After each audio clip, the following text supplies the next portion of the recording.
Predator Badlands, being a standalone film in the Predator universe, contains a multitude of hidden details and references. Furthermore, the film is filled with details that tangibly expand the franchise and even hint at the plot of the sequel. By the way, the director of the tape spoke about it, simultaneously confirming the narrative basis. In the next few minutes, we will analyze Predator Badlands in detail, and whatever remains unnoticed, be sure to note in the comments. Let us start perhaps with the opening scene in which we are shown a quote from the Yautja Code. Previously, we saw it only in the animated Killer of Killers, which is also part of the general chronology of the franchise. In essence, this is a kind of Bible which describes strict rules of conduct. It figures here not just for beauty, but directly shows how important the code is for the Yautja. Dek is described as the smallest and consequently the weakest representative of the clan, so his leader, who is also the main character's father, does not perceive him as a son. According to the code, weak blood is a reason for exile or murder, despite kinship, because as it was said, a weak link breaks the entire chain. Hence Dek's intention to prove his worth, that he is worthy of the clan, and only secondarily to avenge the murder of his brother. However, all this follows from the code and not simply because his father is objectively bad and the screenwriters needed a villain. In the fight scene with the brother who throws Dek off a cliff, the influence of the Covenants is also traced. The brother does not even check if Dek survived because according to the winners, code giving in is dishonorable. This approach explains the social structure of the Yautja. It is built on the individual achievements of each representative of the race, and strength, here, determines status. This idea can be traced in established notions about the Spartans who got rid of weak or sick children to preserve only strong offspring. Only the Yautja are even more uncompromising. And in this regard, Dek and his brother are an exception to the rule. The desire to prove his worth also explains why Dek so reluctantly teams up with Thea. He does not wish to share glory with her because an alliance for victory brings no honor. Hence the trick of using the synthetic's help as a tool for victory and not as a full-fledged partner. By the way, the opening scene also demonstrates the Yautja worldview because on their planet, one creature eats another. The bigger and stronger you are, the more worthy you are. The weak are unworthy of life. An interesting fact also concerns the Predator's new weaponry. Besides the fact that it is all compact and folds for ease of use, its design was inspired by the Demon Hunter from Warcraft. This was confirmed by the film's director who spent quite a bit of time in Azeroth. The bow is taken straight from the game, and some types of weaponry like the folding spear are from all previous parts, including the crossover with Alien. A multitude of hidden details is presented in the trophy room, which I examined in detail back after the trailer release. It contains references to various creatures from popular culture, and likely, this carries no narrative value. For example, on the wall, one can easily distinguish the skull of a T-Rex and a human, which could well have become worthy prey, but the rest is not so obvious. On forums, viewers argue about their affiliation.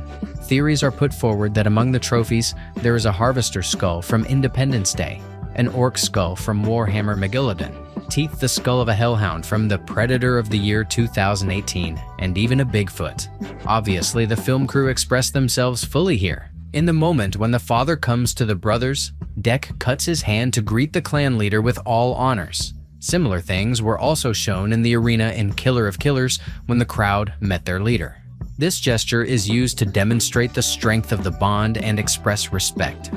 The Yautja are essentially space Vikings, which is traced not only in their lifestyle, but also in clothing design. Dek's father is clearly inspired by the look of warlike Scandinavians, and his name also strongly resembles their traditions.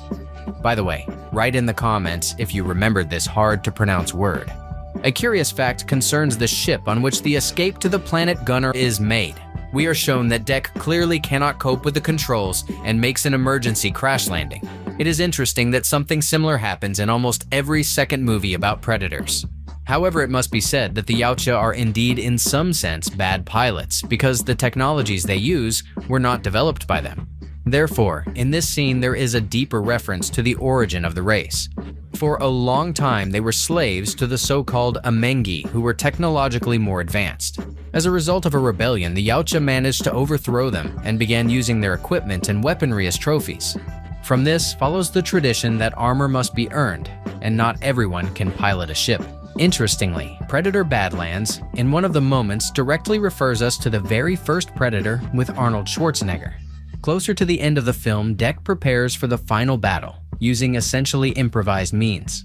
Even instead of the signature shoulder cannon, which is called a plasma caster, he uses a local serpent that spits acid. The sequence is virtually analogous to one of the iconic moments in the first part. In it, Dutch finds himself the last member of his squad after the nameless Yautja dealt with the whole team. Therefore, Schwarzenegger is forced to improvise and assemble an arsenal from whatever comes to hand. This leads to the memorable montage of weaponry and smearing in mud and preparing traps. The effect is analogous in both cases, emphasizing how the outcast Yautja adapts to overcome the superior might of opponents. It is also interesting that in the initial version of the script, Naru figured. The director wanted her specifically to be Deck's partner, however.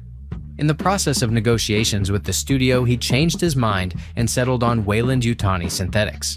At the same time, Predator Badlands confirmed that the corporation is well aware of the Yautja and views them as a threat. Furthermore, Thea revealed that part of her work included extensive study of Yautja warriors and their culture. She not only knows their traditions, but also the language, which is also a trick, so that not all aliens speak English. When Tessa grabbed Deck, it was planned to return him to Weyland-Yutani as yet another specimen for experiments. This means that firstly, the corporation had already encountered them, and secondly, that it is interested in predators just as much as in xenomorphs. Therefore, all this creates an ideal foundation for a grandiose crossover in which both species will clash once again. Naturally, the final scene was inserted not just for the sake of it and already sets the tone for the sequel. However, everything is not so unambiguous with it. In an interview, Dan Trachtenberg stated that he is delighted with the ending and that it was not without irony, because as soon as the plot dealt with the main character's crazy father, a mother who is in no way inferior to him steps onto the stage. The director also explained that although a sequel has not been approved yet, he believes the ending will be the ideal basis for the next part. If we approach what will be in the sequel more thoroughly, then the plot has, in principle, already given us the main direction. Deck returned to his father on Yautja Prime with Tessa's head as a trophy. However, he did not accept him, resulting in a fight breaking out, and Deck emerged victorious. But he went against the traditions of the tribe and the code, and refused to become the clan leader in his father's place. At the same time, as a trophy, he took for himself part of his weaponry, which grants invisibility. After this, a ship appeared on the horizon approaching, which contained Deck's mother. Likely after her husband's death, she craves revenge for the betrayal on her son's part. And logically, this makes her the ideal opponent in the future. At the same time, the continuation of Thea's story could raise the stakes even higher. She is a Weyland-Yutani synthetic, whose management acted through the supercomputer mother. Thea could easily become a serious problem for the corporation, not only because she violated an order and went out of control. She might have confidential and service information that they would not want revealed. Considering this, the finale hints that Deck and Thea will face two threats in the form of two different mothers in the sequel. If the next film is a full-fledged crossover, then familiar faces from the animated Predator could appear in it.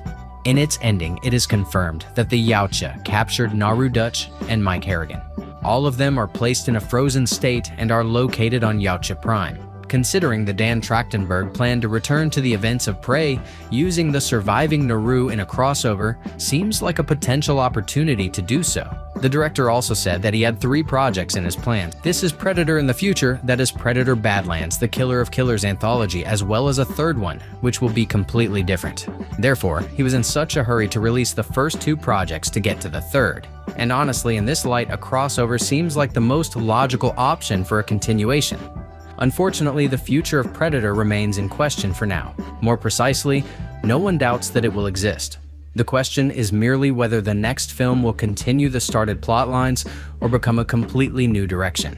At the moment, Predator Badlands is showing one of the best results of the franchise in terms of box office, and viewer ratings remain just as high. Therefore, we wait for what happens next and watch the announcements carefully, including on Alien, because a crossover is already on the way. That is all for today, friends. Write what else interesting you noticed in the film. See you in new videos very soon.